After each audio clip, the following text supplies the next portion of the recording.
有请节目主持人赵传。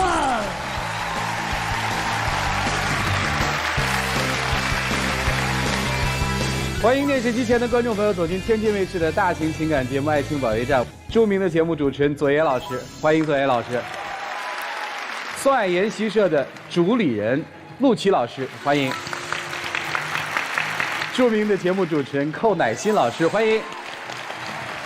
胡磊老师，欢迎。今天的这个故事，是从一个求助的电话开始的。节目组好，我特别想报名参加《爱情保卫战》这个节目。我和我男朋友之间呢出现了很多问题，他可能是一个比较浪漫的人吧，我呢可能是太实际了。我觉得他有的时候那些浪漫吧，与其把钱花在那些上面，还不如攒起来买车买房。但是他觉得我这些太省了，觉得生活真的没必要这样。到后期的时候，我们俩共同的话题真的是太少，所以有点感觉进行不下去了。我希望在这里呢，就是节目组能够帮帮我，因为这是我的第一份感情，我真的很想把它进行下去。这是节目组收到的一个视频求助的一个电话啊，现在很先进了，有很多网友在这个微博里问我说怎么报名。刚才说了嘛，扫我们的官微，在官微里报名，像这位小朋友一样，你也可以碰到了困惑，发一个视频过来，让我们的编导了解你们之间的冲突。接下来我们就请上这对嘉宾，来，有请。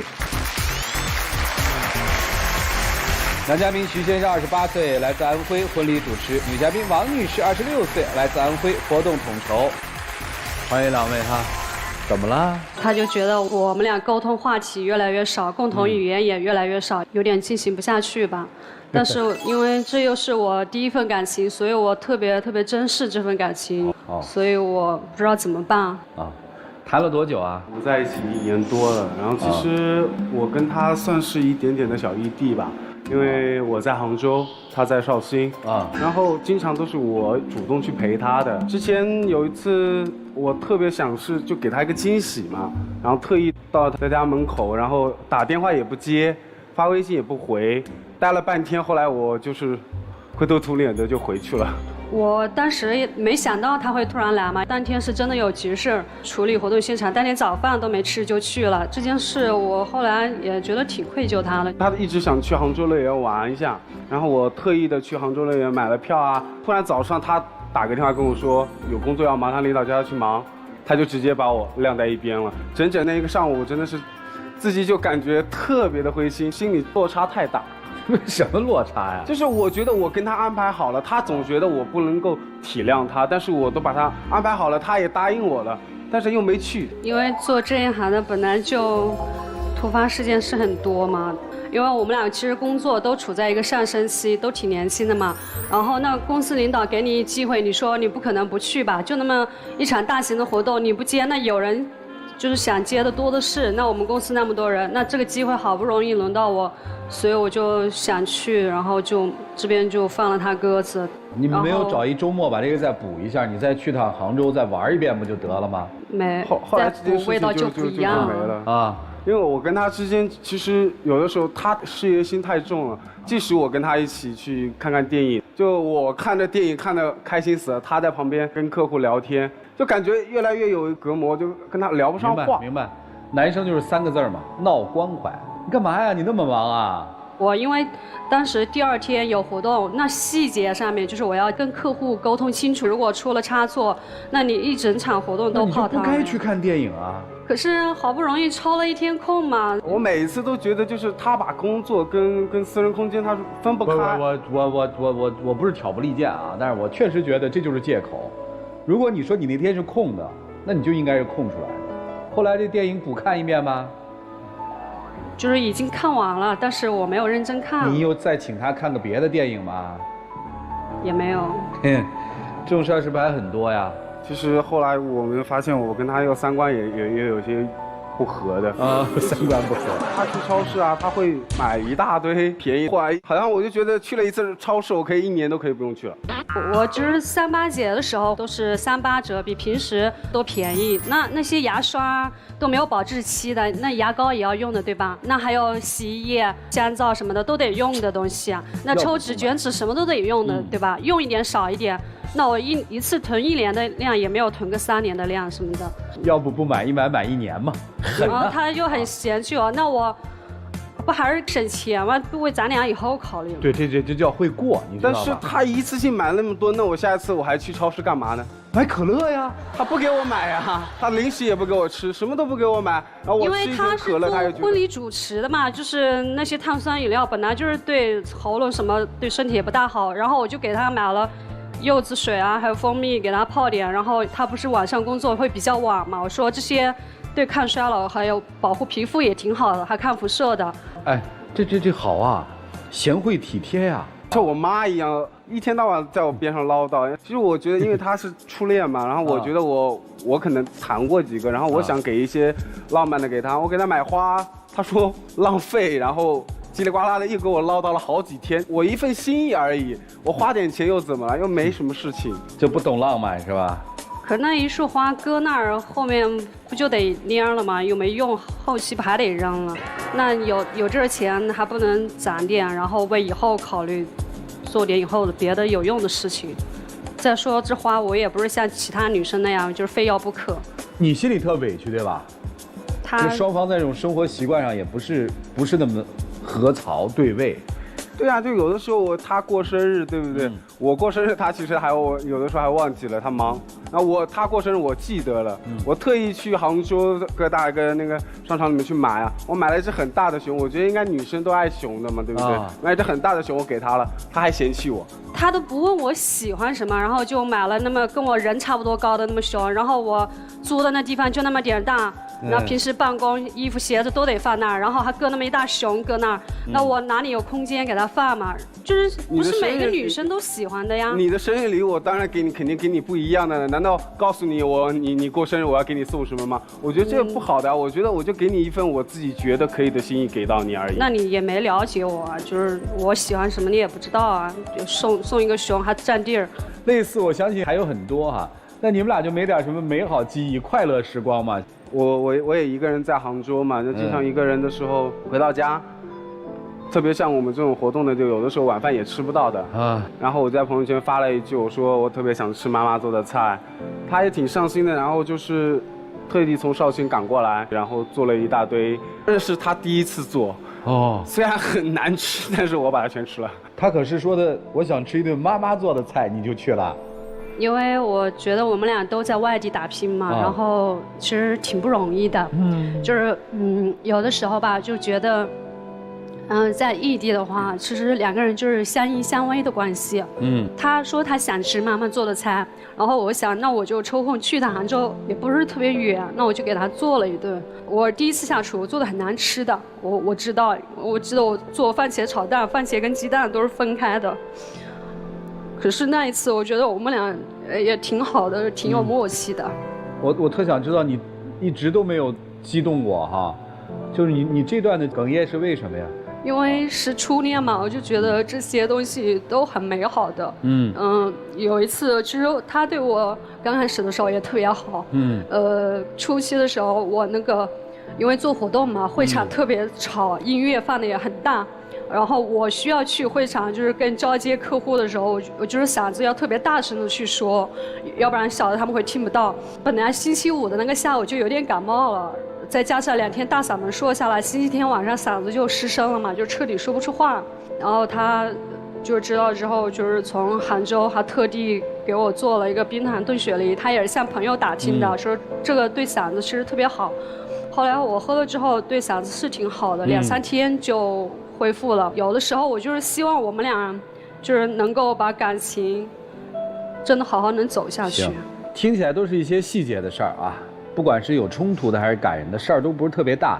因为我们安徽那边的话，就是有的时候会结婚会比较早嘛，就觉得26岁是差不多可以定下来了。我爸妈就跟我提过这么一句。过完年之后我就问他，然后他跟我说再等2年，等稳定了以后。然后我当时就是听这个，就是心里挺没安全感的。我就是觉得再等2年，我这2年究竟是一个什么样的一个数字概念？我觉得就是让我有点挺害怕的。我不知道这2年当中会发生些什么事情。就是对未来，你对你们俩的这个情感没有什么信任度，是吧？他是因为没房没车，然后爸妈这边其实也不是特别同意的。然后我当时也跟他说了，我说没房没车，咱们俩还年轻，也可以共同努力，事业上升期嘛，那彼此都挺不容易的。我也没天天逼他，跟他唠叨说我们俩一定要在杭州或者说绍兴买套房什么的。我说那现在都以工作为主，但咱们都努力一点。你是要分手对吧？因为我觉得跟他不太合。男生觉得从生活习惯上到思维方式上面，到对未来的规划上面，你跟女生是不合适的，所以你想分手是吧？是的。女生是他要分手，你舍不得他走是吧？是。那舍不得啥呢？因为咱们俩以前都是同一所小学的，虽然这么多年没有联系，但是后来又同在一个活动现场又认识了嘛。我觉得可能每个女孩子心中都有这样一个梦，一个人如果在你身边出现了2、3次，你可能就觉得这个人跟你特别有缘分。你自己就是跟他相处，你处得舒服吗？初恋吧，就是我不知道怎么去应对，身边会突然出现多了一个人。但是我的确是想好好把第一段感情也一直走上婚姻殿堂，成为最后一份感情。可是在相处的过程当中，也许需要去磨合，然后也需要去讲究技巧，而我可能情商也不够高，然后只知道去做，可能方式错了。所以你是想调整方式呢，还是想怎样？所以我想寻求点意见。听明白了。小王，你知道吗？在爱情当中的男女，东南西北都顺路。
来，陆琪老师。我最近学了个词儿，从零到一，从一到无穷。什么叫从零到一？从零到一是生存，你一直在想生存，这跟你们从小的家庭环境是有关的。从一到无穷是什么？是生活。你在讲的是生活，你还陷在生存里面的时候，你是在讲生活，这是你们2个人最大的差距。也就是说，你是在从零到一，你是想要从一到无穷。在这个时候，你们的手还要不要牵在一起？如果要牵在一起的时候，你要不要把它从生存里面拉一把，拉到生活里面来？如果是心心相印的话，你要不要给它生存的动力和能量？这是你们的基础。如果你们有心在一起，有手牵在一起，你们将来是可以努力的做到志同道合，否则就算了。好，谢谢。好，谢谢陆琪老师。来，寇老师，我想要问女孩，我没有听到从头到尾你想要个什么样的男人啊？他要的我很明白了，他要一个可以跟他有爱的交流，最好还多一些浪漫跟互动的女人，对吧？显然你不是嘛，至少目前不是。那你有没有想过你要什么样的男人？就是一起共同努力的，在工作上升期一起。需要有房有车可以马上娶你吗？不需要，我们俩可以一起努力。大概几年后娶你会比较安心？在我们30岁边上吧。好，很清楚对不对？所以要一个能够跟你一起努力的。需要浪漫吗？偶尔可以有一点，但是不要熊那种，对不对？但是不需要浪费就行。生活上可以相依相偎，风雨同舟的。风雨同舟啊，那怎么样是风雨同舟啊？能同甘共苦吧，就是在困难的时候，咱们俩可以一起去面对。懂了。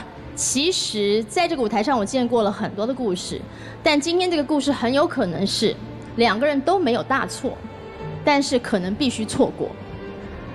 有的时候不是谁犯了什么天条，可是就是不适合，对吧？我觉得不适合到适合绝对是可能的，就像陆琪老师说的，只要有心就可以了。两个人的个性不同，成长家庭不同，喜欢的爱情的样貌不同，想要的对象不同，在一开始都没有问题。只要我们来电了，我们往下走，两位都必须要够爱，爱到你们愿意为对方配合一下，或者是愿意了解他喜欢什么，用他想要的方法对他，而不是我高兴的方法对你。很多人说初恋都没有办法长久的原因很简单，因为初恋有时候是一种试错的过程。我们怎么知道这个人是对的呢？爱迪生也要发明电灯，要试那么多灯丝才知道吗？所以你要想清楚，待会儿你要不要留下来的原因很简单，你是真的喜欢这个人吗？真的爱他吗？他真的适合你吗？是你要的吗？而不要只是因为我舍不得初恋，明白吗？初恋有的时候就只是初恋，重点是他能不能从初恋跟你一辈子练下去，这才是你要想的。好，谢谢寇老师。来，涂老师。生存只是技巧，生活才是目的。爱情本身是一件务虚的事儿，过日子是件务实的事儿。太务虚了容易不靠谱，太务实了又容易没有人情味儿。我们会发现，我们的孩子越懂事儿，我们心里就越心酸，因为我们觉得孩子牺牲了他那个时候应该有的天真，而过于的考虑到了大人的感受。我相信像父母一级的人会喜欢你这样的女生，觉得这女生会过日子。但是你口口声声说她在浪费，你不觉得你在浪费吗？你在浪费享受青春生活的机会。看上去你好像很矛盾，一方面你又很务实，一方面你又不想抛弃这段感情和缘分。但其实仔细想一下，其实你很统一，因为你是在生活和情感当中处处考虑成本的人。你认为这是初恋，你认为这是第一段感情，如果一旦失去会很可惜，最好一次就谈成功，不要在感情上再纠缠折磨翻来覆去。你应该是有这样的想法，或者你害怕再遇上一个人还不如他，你是以成本的考虑来面对感情的。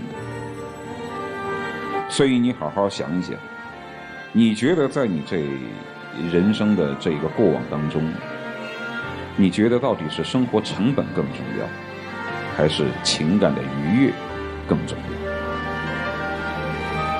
如果你说他在浪费，那我想请问你，你今天来上节目，你觉得这个是不是浪费时间？因为我想留下他，也想继续走下去。所以你觉得来上节目不是浪费，对吧？你有没有感觉到，其实你现在有点不舒服？他要走了，你很难受。如果完全以实际的层面来看，你失去他和失去事业相比，你应该失去事业更难受，因为你是个务实的人。但是你现在很难受，说明你有情感需求。如果从你的角度上来说，钞票、房子是实在的，感情是很虚的。但是你明明现在即将失去感情了，你觉得你不舒服，你很难受，说明你是有情感需求。人都是有双重需求，现实的需求和情感的需求，而现实的需求只是基础，情感的需求才是追求。人格独立，经济独立，但情感依赖是个正常的女人。如果你没有情感需求，那倒奇怪了。所以既然你今天到这儿来，你也认为情感需求是你自己生活当中除了事业之外的很重要的一个比重，那你就要想一想如何来衡量现实和情感之间的比例。不要求你一定要做一个情感占比很重的人，但是你不能违背自己内心真正的想法，可以做一点务虚的事儿。男生这个什么样的女人要什么样的生活，什么样的女人要的是什么样的情感也不一样。有些女人可能就喜欢你那种，但有些女人可能喜欢的是现实的浪漫。你比如说你给她买花，她肯定更喜欢收红包。你觉得这个老远去绍兴给她做顿饭，你觉得很浪漫，也许她认为如果你从超市里抱一大堆她认为的物美价廉的那些打折的物品，对于她来说，哎，这个很浪漫。那就看你们的浪漫和对生活的理解是不是一样。如果不是的话，还不如趁早分开。好，对不对？好，谢谢涂老师。女生，别再较劲了，放她走吧，留也留不下来。你要的不是这样的女人，是吧？找你想要的女人，耽误别人的时间干什么？早就应该说，第一次不合适的时候就应该说，对不起，你不是我要的。我觉得咱们坦诚的说这件事儿就好了。我觉得这第一份感情，也许我用错了方式，也不知道怎么去面对身边突然多出来的你。也许就像他们说的一样，也许是我不懂爱一个人是什么样的感觉。也许像他们说的一样是不甘心，可我更认为是我用错了方式。我希望我以前设想过，我们的婚礼是由你亲手主持的，而且是由我亲手策划的。我曾经特别希望这一幕会出现，也特别希望将来有一天你真的会亲手主持我们的婚礼。我想这爱情当中也许没有对错之分。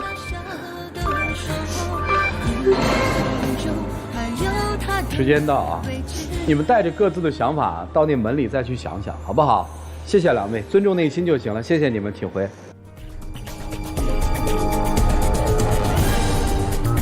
来，请关门，请开门。来，姑娘。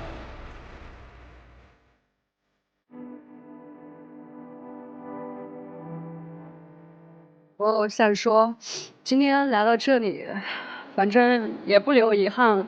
如果他要走，我也愿意放他走。第一份感情，也许就像老师说的一样，是个试错的过程。在这试错的过程当中，我也收获了很多。我以后工作跟感情，也许我真的要重新考虑一下。也许爱一个人，真的不是像我想象当中的那样。我觉得那种工作的方式，我很欣赏。我觉得看上去很美，但是对很多男人来说，他不接受这个东西。那你就找那个接受你的人，让认为你美的人美就好了嘛，何必呢？回去吧。谢谢你啊，请回。祝你们幸福快乐。下一对什么情况？来看一下。我感觉我们最近的关系可能越来越不好了，慢慢走向了分歧。因为我们两个动不动就吵架，总感觉他老是禁锢我、管着我，不让我出去玩啥的，就感觉像被囚禁小鸟一样的。然后希望在这里能帮我解决一下这些感情问题呢，希望能听一下你们的意见。又是来找意见和建议的，来吧，掌声请出这一对，掌声有请。男嘉宾张先生，37岁，来自安徽，销售总经理；女嘉宾林女士，22岁，来自广东待业。来，有请两位，有请。欢迎两位哈，管你管得很严是吗？对。啊，像笼子里的鸟。对。啊，他怎么管你啊？我感觉他管我的同时也不信任我。哦。就像我们最开始就是闹得比较大的分手的那一次吧。啊。我跟我朋友去吃海底捞，因为我们吃完了海底捞的时候，跟他报备说回家了，出来旁边是有个酒吧，就遇到我朋友了。我们就是好久没见，然后我那个朋友就说那就进去坐一下，我们就再走。告诉了他，然后他就生气了，就说我拐弯抹角的骗他。这有啥呀？不就吃完海底捞去酒吧里坐了会儿吗？是这意思吗？他认为我爱玩。你要不爱玩就错了，22岁就该爱玩啊！你22岁的不该玩，什么时候玩啊？不是年轻人，你玩不动，人家能玩，你干嘛不让人玩啊？这个也没干嘛，就跟老朋友去叙个旧，我觉得这好奇怪。是因为我们之前商量好了，12点钟回来，过了点没有回来，然后我就可能有点火。凭什么火呀？而且呢，他那个朋友呢特别爱玩，特别爱喝酒，他本身从来不喝酒，所以我当时就有点担心，你知道吗？那他那天喝了吗？喝了，而且请他喝酒的那个男生，跟他前男友是兄弟关系，可能因为这个事情，我比较介意。你做了些什么吧？就他12点没回来，你就是在家里生气啊，还是怎么着？对，就生气。那你要怕他出事，你应该去接他呀。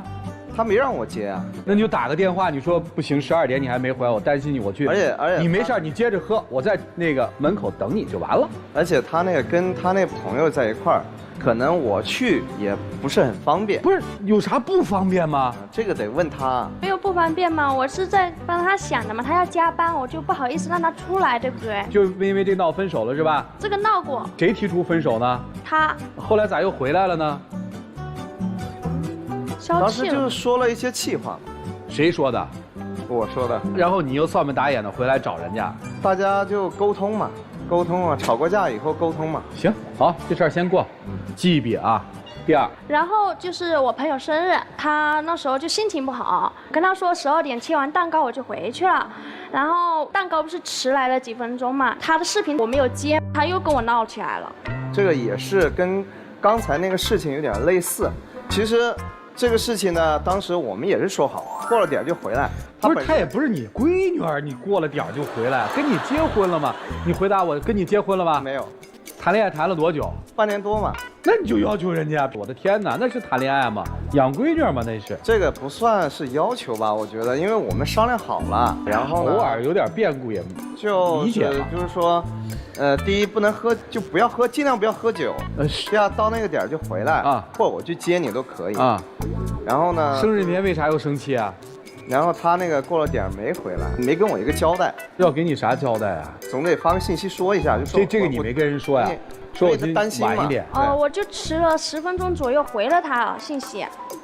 不是还是回了吗？我其实对他那朋友可能也是有一点小介意，因为他那朋友也是感情方面有点复杂吧，所以我不是说特别放心，也是因为这个原因。但是因为过了点了，我就说你回来，要不你拍个视频给我，拍个360度的啊。当时呢就没有拍，也因为这个事情。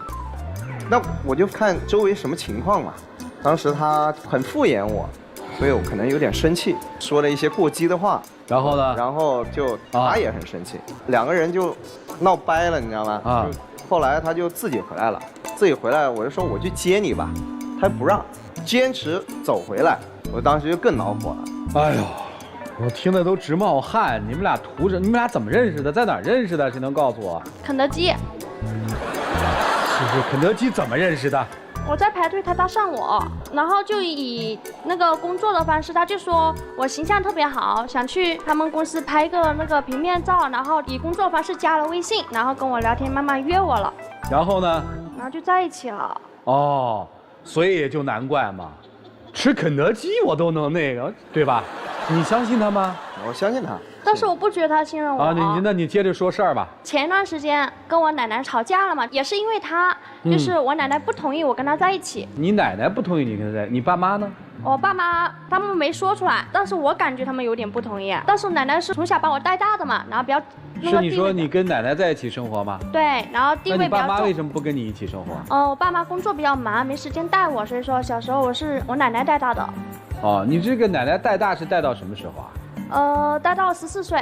明白了啊，你接着说。然后就是他的分量就在我心里比较重嘛。对。然后我男朋友分量也挺重啊，那时候就吵起来了，因为我不开心很难过，这种事情又不想跟他说，他最近工作也烦嘛，然后就不想影响到他，我就想自己出去外面散散心，就想关闭所有网络，就关闭手机吧，然后调整好心态，回去帮我奶奶过生日，因为我过几天奶奶生日了，我就想回去，然后我们又吵起来了。不，这个为什么吵啊？他就说我任性。他本身我不知道他什么情况不开心，然后也不知道他什么原因掉眼泪，然后我就问他各种不说，天又很热很烦躁，当时我就问他，我说你不说算了，那你总得告诉我去哪吧。他一开始不说的，后来就在我再三的那个追问之下，就说那我去北京。去北京我其实同意的，但是他怎么说？他说我去北京不要联系我，关机，基本上是失联那种状态。所以我当时就很恼火，太不负责任了，因为毕竟你这样一声不响的就出门了，我也不了解什么情况，还说失联，那我当时肯定很恼火。那我就特奇怪的问一句了啊，就如果是一个合格的男友的话，他的女朋友为什么伤心？他为什么不知道？就不告我，那不就是你失败了吗？好，是去北京了吗？还是去了，然后去了，但是那时候我们是2个妥协了，就是说我手机还是开机，然后那天12点多的时候，他正了一个视频过来，我刚入酒店，然后他要把我就是整个房间巡个遍，看有没有别的人的踪影的感觉，连厕所门后面都不放过。其实也不是，其实更多的是一种担心吧。然后他说我不信任他，不是你担心什么呀？担心她一个女孩子嘛，你得不懂。看一下他周围的环境啊什么的，你住哪儿啊，是吧？你跟谁住啊，或者一个人住，看一下环境啊，有没有什么异常？因为毕竟我年纪比他大。不是有异常，你打算怎么办呢？异常我得赶过去啊。哦，你从外地赶到北京是吧？行吧，你给他看了吗？我给他看了，第2天11点多的时候，前台电话就响起来了，他就说你在干嘛呢？什么还不起来？然后我就说我要准备退房了，一会儿再说。挂了之后，他又打过来说你怎么这么快挂我电话呢？这样闹腾我还有心情散心吗？然后就直接回来了。回去的时候，他告诉我酒店入住登记他都查过了，我还问那个酒店前台是不是我一个人入住，我就特别不爽。没有查入住，我只是问了一下，我说是一个人入住的还是怎么？因为我担心他到时候喝酒啊什么的。哎，你觉得你跟这姑娘合适吗？合适，还合适哈，还算合适。哦，你觉得这姑娘懂你吗？可能不是特别懂我。不是特别懂你，你又不特别懂她，怎么合适呢？这个什么原因我说不出来，这是一种吸引嘛，相互的之间的一种吸引。哎，你放心男朋友吗？我放心。放心哈。但是有一件事情之后，我就有点不放心了。那还是不放心嘛？啊，什么事儿让你不放心他呢？他之前我不是很少看到手机吗？但是他之前我无意中就瞄到了那信息，就是他前女友给他发过信息。对，他之前在我面前拉黑过那女的，然后后来我又看到那个女的发信息，所以我就生气了。前女友她比较介意，我其实是把她已经拉黑了的。我加过她2个号码，还有一个小号，她发小号通常我都没有在意的，正好那一次，然后她发了小号过来，她在我旁边，她看到了啊，我就跟她说，我跟她解释，当时她特别生气，然后就有点失控那种感觉，说觉得我好像欺骗她了，但其实根本没有，所以我当时当着她的面，前女友的第2个号码又给拉黑了，啊，这样才平复了她。看来这个信任问题是彼此之间都不特别信任对方，是吧？你在这个小片里说他还限制你，对吧？对。他限制你什么呀？就交朋友吧。我有一个玩跳舞机的朋友，他都把我给删掉了。为啥？因为他前男友就玩跳舞机了。哎呦，你这心眼儿真够大的了。你有想过嫁给他吗，姑娘？有想过。啊？你想过娶她吗？你打算什么时候娶她呀？几年吧，给点时间嘛，给他，因为他还年轻。哦。对。讨论过这问题吗？讨论过，他说给我2年时间，让他就各种限制，又各种不信任我，我就感觉有点烦。所以今天是来问策的，是吧？对，谈恋爱，我算了一下，快7个月，一共提过几次分手？3次。都是谁提的？他提的。说明什么？说明其实你们之间的感情是非常不稳定的。决定2个人之间感情稳定最重要的因素就是2个字，叫懂你。你们两个人根本不懂对方的世界。你不懂他为什么大半夜的要去喝酒，要和那些异性朋友一起玩，还不听你的话。他也不懂你为什么要这样的管着我。这是由于你们之间的这种人生的阅历、经历的一些事情、接触的一些朋友、成长的一些环境所决定的。我想问一下男士，你到底喜欢他什么？真实漂亮吗？漂亮、真实、年轻、有活力。但是她是你想要的女朋友的那个样子吗？人无完人嘛。哦，可以接受，对吧？对。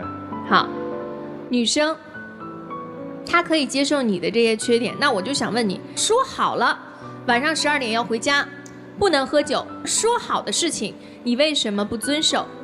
哦，我就是迟到了几分钟，我觉得无所谓啊，那几分钟。对，所以在那个当下，他的朋友、他的环境，在他的性格和思想当中是比跟你的约定更重要的。她就是这样的一个女孩啊，所以她不懂你之前跟她做的那些约定。我就是年轻，我就是享受生活，享受青春。所以你们俩合适吗？360度要环绕一下，看看周围有没有异性。你一直在讲说你在担心他，如果你真的是担心他，你打个电话确认他安全就可以了。你说你没有不信任，你就是不信任他。这对于任何一个女孩子来讲都是不能接受的，但是她能接受，为什么？因为她从小就和奶奶生活在一起，没有人像你这样去管着她。最开始的时候，她觉得这是一种幸福，是我从未有过的一种感受，但是时间长了，她觉得是负担。面对这样的管束，她有她属于这个年纪的叛逆。所以在我看来，你们之间的感情，这位先生对于女孩来说，亦父亦兄亦师亦友，但是就是和男朋友这3个字有一点距离。性格决定两个人适不适合在一起，信任决定两个人能不能长久的在一起。所以今天即使你们两个都从那个门里面再一次转了出来，但是能够维系多久，我并不看好，恕我直言。祝福每一位，谢谢。好，谢谢左岩老师。陆琪老师，我给你们一个建议，就是爱上一个人还是爱上有一个人的生活，这件事情是你们待会儿转进去之后要想一想，我爱的究竟是这个人，还是爱的是有这个人之后的那个生活？如果有这个人的之后那个生活我是不爱的，我是很讨厌的，那你对这个人的爱只是一瞬间的，就是没有用的。但如果有这个人的生活我也是爱的，我是接受的，我是愿意的，那你就出来吧，就这样。谢谢陆琪老师。我常觉得需求跟爱是2回事儿，需求是你跟他要东西，爱是你愿意给他东西。她很漂亮，跟她很听话，所以你想跟她走下去，我听不到爱呀。我听到的就是你的需求是我要一个漂亮女朋友，最好还听我的话，我就开心了。但你有想过她开不开心吗？我觉得爱是希望对方开心，而不是要他让我开心。所以大哥，其实在这件事情上，我今天整场不是特别喜欢你，因为我觉得你给我的感觉就是一个很心机的人啊。我觉得你找一个年轻漂亮的女孩，然后呢，你想把她改造成你要的女友，又漂亮又听话，管她本来听不听话，也管她以后会不会变得不漂亮。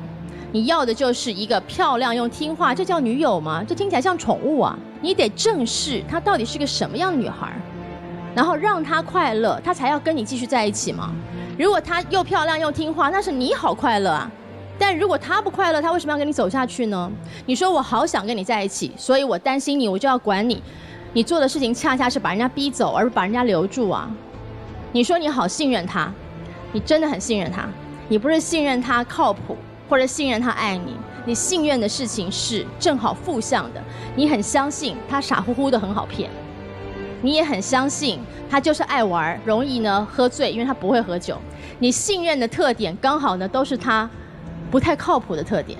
你不相信他有自己判断能力，你不相信他会选择朋友，你不相信他能够判断该不该喝酒，你不相信他愿意信守承诺，只不过迟了10分钟。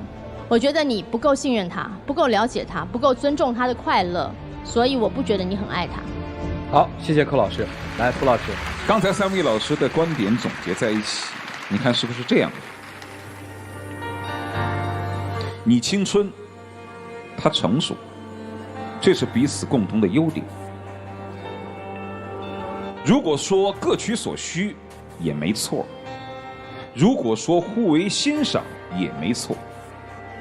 如果你真是欣赏他的成熟，他也欣赏你的青春，那可以很美好。但如果是为了用自己的优势去对抗对方的优势，那么你们就成了彼此防着吗？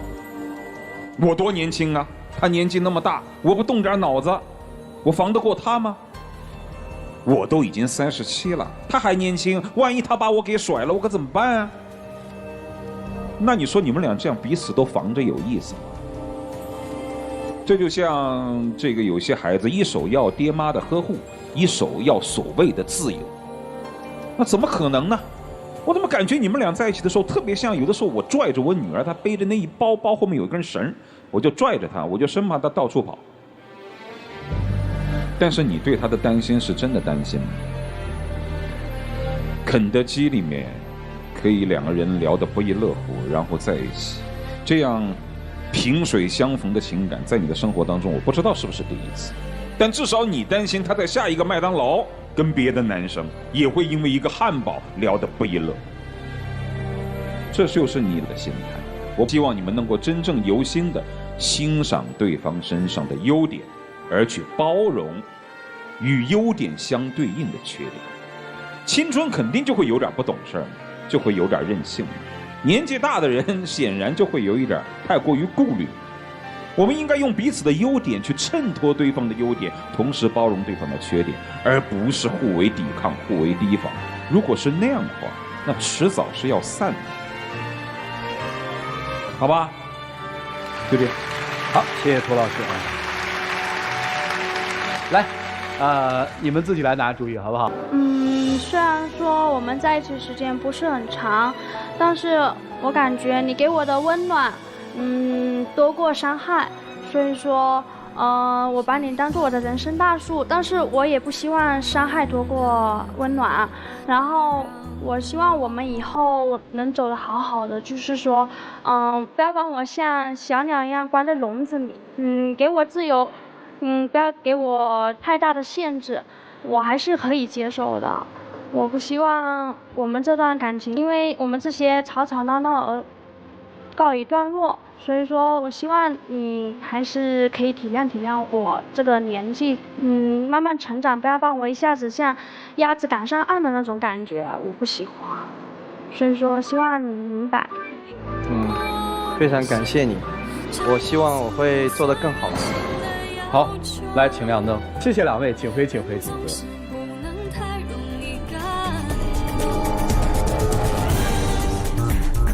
来吧，看他们自己的选择，请开门。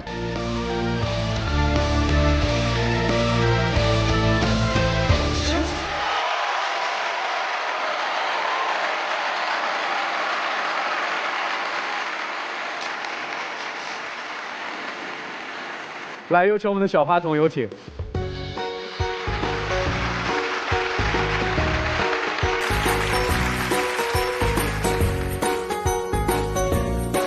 来，我们见证属于他们俩的浪漫时刻，请见证。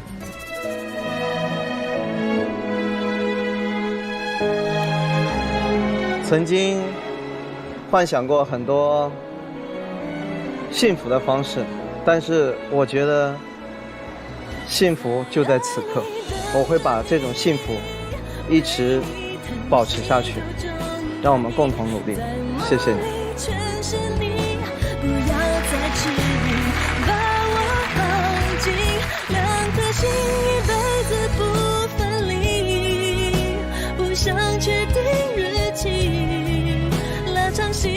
来，亮灯了啊！来，拿着，自己去看啊，真心对人好，好吗？谢谢2位，请回，请回。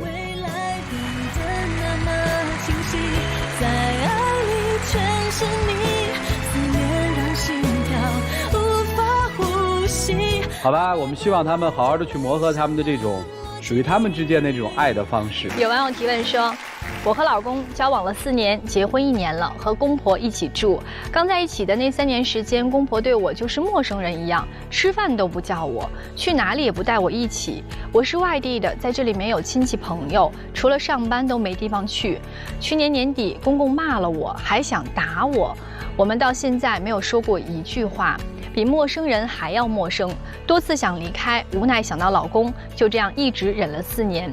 如今的我不知道该怎么办了。你一直说公婆待你如陌生人，那么翻回来想，你是不是也没有主动的去做一个晚辈应该做的事情呢？主动的去亲近公婆呢？你说忍了4年为了老公，殊不知在这4年当中，其实老公也备受煎熬。打破僵局从现在开始，冰冻3尺非一日之寒。那么这块冰需要你用心慢慢去。谢谢电视机前观众朋友的陪伴和收看，我们下期节目再见，谢谢大家。